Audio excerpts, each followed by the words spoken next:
वाह वाह, क्या बात है। ये हैं उत्तराखंड की फेमस वुमनिया बैंड की महिलाएं, लड़कियां सभी इसमें शामिल है।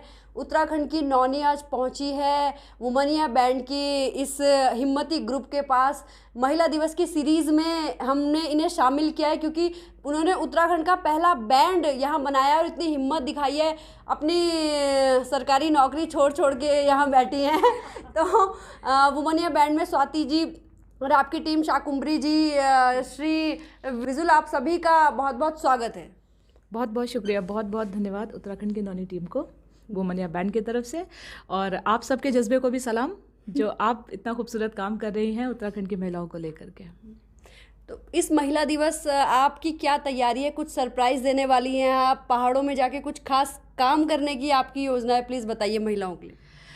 वुमनिया बैंड ने आप सबके सपोर्ट से इस साल 5 साल पूरे किए हैं अपने, और इसी उपलक्ष्य में हम लोगों ने एक प्रोजेक्ट सोचा है करने का जिसकी शुरुआत हम उत्तराखंड से करेंगे कि स्टेट के अलग अलग जगहों पर, ऐसी जगहों पर जाकर जहां बहुत ज़्यादा म्यूज़िक को लेकर के एज अ प्रोफेशनल म्यूजिशियन को लेके बहुत ज़्यादा करियर अवेयरनेस नहीं है, तो ऐसी जगहों पर हम जाएंगे और वहां से लड़कियों को, महिलाओं को जो टैलेंटेड है, जो करना चाहती है, जिनमें जज्बा है, उन्हें ढूंढेंगे।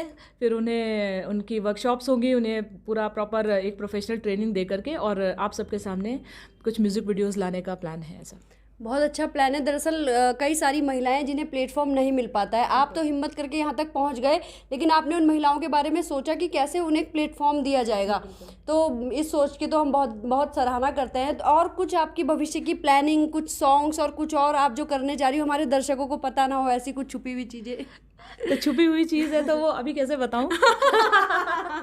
हम लोग कुछ पहाड़ी ट्रेडिशनल म्यूज़िक और उस पे जो ट्रेडिशनल वाद्य यंत्र हैं उन पर काम करने की कोशिश कर रहे हैं, और ऐसा ही कुछ प्रोजेक्ट लाने का भी आगे प्लान है। इसके अलावा कबीर पे भी काम चल रहा है, बुल्ले शाह पे भी काम चल रहा है।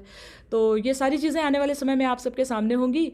और योजनाएं तो क्या, मुझे पता नहीं, योजना तो मेरी ये भी नहीं थी कि आज उत्तराखंड की नौनी के साथ बैठकर मैं यहाँ पर बात कर रही हूँगी, लेकिन हाँ, काम करते जाना है क्योंकि संगीत और अच्छा संगीत प्रोड्यूस करना, उसे लाना लोगों के सामने, ये हम लोगों का पैशन है।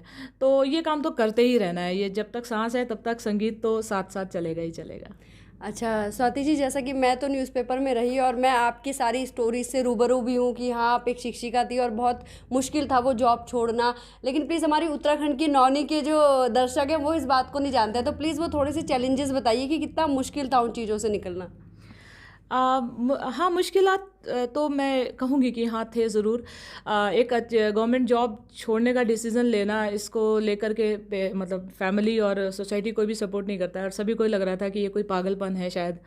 लेकिन मुझे इतना पता था कि अगर मैं उस जॉब को करूँगी तो मैं अपना पैशन फॉलो नहीं कर पाऊँगी जिस तरह से मैं चाहती हूँ करना।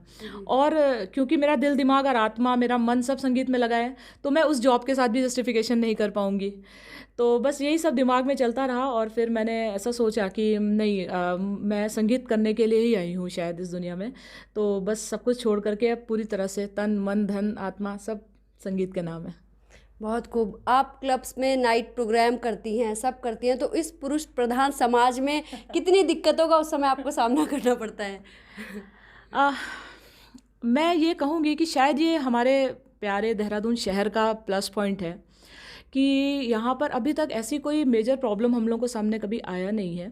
हाँ, सोसाइटिकल इश्यूज़ होते हैं क्योंकि जब आप लेट नाइट प्रोग्राम करके लौटते हैं, स्पेशली जैसे शाकुंभरी मैम हमारे साथ हैं, तो आपकी एक फैमिली है, मैरिड हैं और आसपास लोग हैं, रिलेटिव्स हैं, तो ये इस टाइप की सोसाइटी वाली प्रॉब्लम्स तो आती हैं कि इसी वजह से शायद म्यूज़िक में लड़कियों को बहुत ज़्यादा आगे तक करियर या प्रोफेशनली म्यूज़िक में आने का नहीं लोग पसंद करते हैं, क्योंकि थोड़ा सा टाइमिंग्स का इशू है, लेट नाइट प्रैक्टिसेस हैं, रिकॉर्डिंग्स हैं, शूट्स हैं या शोज़ हैं, तो आपको रात में शो करना है, फिर वापस आना है, तो ये सब इश्यूज़ रहे। लेकिन कह सकते हैं कि हम लोग किस्मत के भी थोड़े अच्छे रहे और ख्याल रखा चीज़ों का कि कौन से शोज़ करने हैं, कौन से नहीं करने हैं, हैं, क्योंकि कभी कभी सिक्योरिटी पॉइंट ऑफ व्यू से हमें ऐसा भी करना पड़ता है कि हम कोई शो लेते हैं और कोई शो मना भी कर देते हैं जहाँ हमें ऐसा लगता है कि हमारे लिए ठीक नहीं होगा यहाँ पे जाना। तो बस इस तरह से चल के चुन चुन के रास्ते, फूंक फूंक के कदम जिसको कहते हैं, वो रखने की कोशिश चल रही है, अभी भी चल रही है। लेकिन हाँ, अब काफ़ी सपोर्ट है सभी का। जब लोगों ने 5 सालों में हमारा काम देखा है, रिजल्ट्स देखे हैं, तो अब सभी तरफ से अच्छा सपोर्ट मिल रहा है हम लोगों को। जैसा कि मैं पत्रकारिता करती रही हूँ, मैं लेट नाइट घर जाती थी, तो अक्सर मतलब मैं रेंट पे रही हूँ पहले, तो अक्सर अड़ोस पड़ोस या किराएदार, मतलब किराएदार तो हम ही थे, मकान मालिक जो है वो अक्सर ऐसे नज़रें रहती थी कि ये कहाँ से आ रही है। और आप लोग तो अक्सर ही नाइट शो करके, तो मतलब ऐसे कुछ इश्यूज सोशल आते हैं, बहुत जल्दी लोग जज करने लगते हैं। लेकिन मुझे लगता है कि जब आप कोई काम बहुत प्योरिटी के साथ करते हैं, मेहनत और लगन के साथ करते हैं, तो शॉर्ट टाइम के लिए भले ही लोगों को ऐसा लग रहा हो, या लोग एक्चुअली क्या होता है, निगाहों में ऐसा होता है कि वो चाहते हैं कि कुछ ऐसा गलत निकले जिसे हम पॉइंट ऑफ व्यू कर सकें, जिसे हम पॉइंट आउट कर सकें। लेकिन हाँ, शुरुआत में चीज़ें थी, लेकिन जब लोगों ने रिजल्ट्स देखे हैं, हमारा काम देखा है, तो अब थोड़ा थोड़ा विश्वास आंखों में दिखाई पड़ता है, जो मुझे लगता है सबसे बड़ी सफलता है हम लोगों की। खुद को साबित करना। शाकुंभरी जी, आप हाउसवाइफ हैं, प्लीज़ आप कुछ इस तरह की प्रॉब्लम्स अपने मुंह से बताइए कि कितनी दिक्कतें आपको हुई जब आपने शुरुआत की और कैसे एडजस्टमेंट हुए। हाँ बिल्कुल। मेरे को तो सबसे पहले घर से ही प्रॉब्लम हुई, क्योंकि प्रैक्टिस के लिए टाइम निकालना, घर की मतलब डेली जो दिनचर्या है, मेरा अपना शॉप भी थी, तो मतलब बहुत मुश्किल था टाइम निकालना। तो घर वालों को पहले यही संतुष्ट करना कि जो मैं कर रही हूँ, मतलब इसका अच्छा काम कर रही हूँ, और इसके रिज़ल्ट तुम्हें बहुत जल्दी दिखाई देंगे। शुरू में तो नहीं किसी को विश्वास होता, लेकिन हाँ, जब हम लोगों का दूरदर्शन में प्रोग्राम्स देखे, हमारे रिलेटिव्स ने बहुत दूर दूर से हमको स्क्रीनशॉट लेकर दिए, तो तब उनको मतलब तब लगा कि हाँ नहीं यार, ये तो अच्छा। तो अब सब साथ देते हैं, मतलब रिश्तेदार भी, हर कोई। घर में तो ज़्यादा बाउंडेशंस तो नहीं थी, लेकिन हाँ, अब थोड़ा बहुत तो सर्वाइव करना ही पड़ता है। जब कुछ अलग करना है तो वही झेलना पड़ेगा थोड़ा सा तो। लेकिन आज की डेट में मुझे लगता है कि हाँ, हम लोगों ने प्रूव कर दिया है कि जो हम इतना टाइम निकाल रहे थे, या शुरू में सुनते रहे कान बंद करके कि हम बोलते रहिए भाई, लेकिन अब आज की डेट में हमने प्रूव कर दिया है कि हम जो कर रहे थे अच्छा कर रहे थे, और अभी बहुत कुछ अच्छा करने जा रहे हैं और करेंगे। अपने उत्तराखंड का नाम बहुत आगे ले जाना है हमको।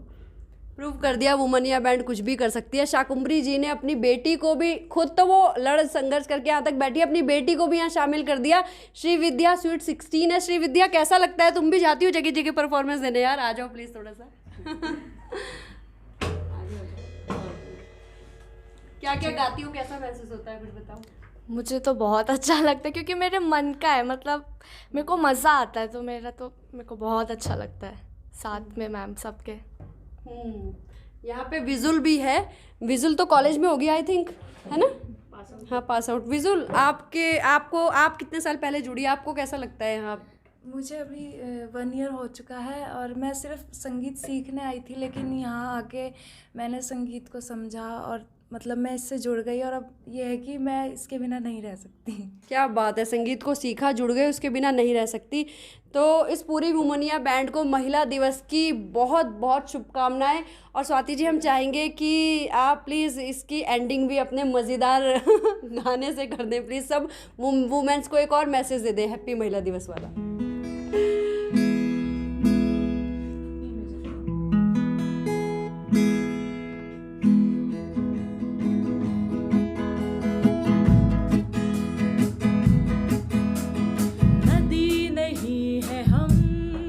जो सागर में खो जाएंगे,